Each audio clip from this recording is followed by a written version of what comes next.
There are 4 buckets that we're going to use as a rule. And you could have a lot more buckets, you could have a lot less buckets, but you're going to rename them to whatever it is in your own world. But for the purposes of this book, we're just going to use 4 generic categories that I see over and over again, that pretty much every single task that falls on a creative business falls into one of these 4 categories. So the first category is client facing, right? This is active client work on calls or deliverables that you're actually giving and delivering to them. The second category is what I call deep work, right? That's from Cal Newport. This is strategic, focused, undistracted, creative or operational thinking in and around your business, whether it's for a client or for your business. This is the deep work that about 20% of your time probably needs to make up. The third bucket is fuel or input. We've talked about before, we cannot give out what we haven't put in. And if we're constantly putting out and constantly creating for others, creating,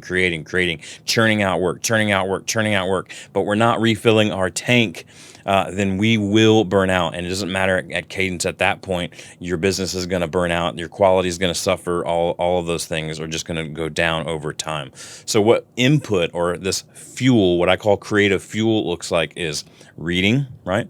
Could be watching something, could be listening to something, anything that's absorbing other creative stimulus that's out there is going to refuel you creatively so that you can have the margin in your energy and your creativity level and all that to put out. So let's not negate this creative fuel input. You need to protect it like a deadline. This is not optional. And the fourth bucket for me is just admin meetings. It's basically everything else: logistics, internal team meetings, emails, Slacks, notifications, different things like that you have to respond to. So at this point, I want you to ask yourself what these 4 buckets would actually be called in your business, right?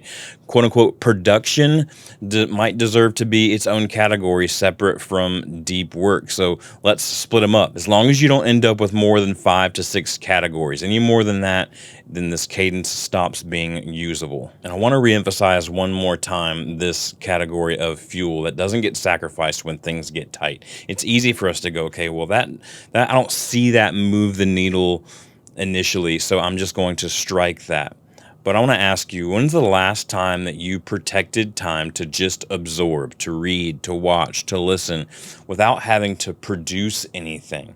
Right? If the answer to that question is you can't remember, then that's the gap that this portion of the framework exists to close. Now, one more thing I want to say about these categories before we move on to step 2 is that the percentages here will be different for everybody in your organization. So at this point in the book, we're talking more team and how we can understand what our team needs, what the whole organization needs in terms of us being able to accept new work. And it's going to be different for everybody, right? So client facing for an owner is probably about 50% of their time, right? But deep work is probably only about 20% of their time.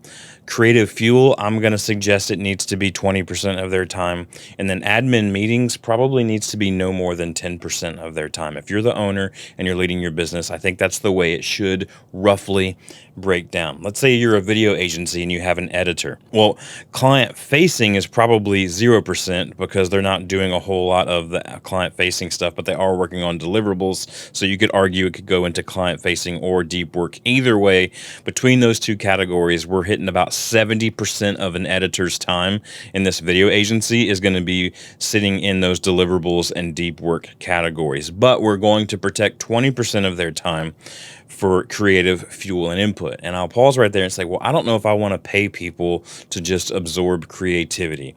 I would urge you to go look at some of the great creative companies that have existed in our lifetime, like Pixar or Apple or Google, and find out from them how much of their team's time is actually spent getting creative fuel input and researching and different things like that, so that they can be filled up, so that they can produce genius when they need to produce genius. So 20%, I think, is a goal that we should all be aiming for. If you can only start with 5%, then start with 5%. And I think in this situation for a video agency, an editor probably needs to be spending no more than 10%, just like the owner, on admin or meetings.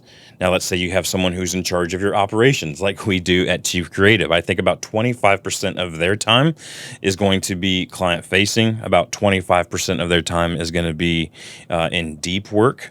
I think about 20% of their time, again, still needs to be set aside for fuel, because even in the ops world, we need to be creatively thinking about how we can streamline and make things more efficient and better for our customers and better for our team.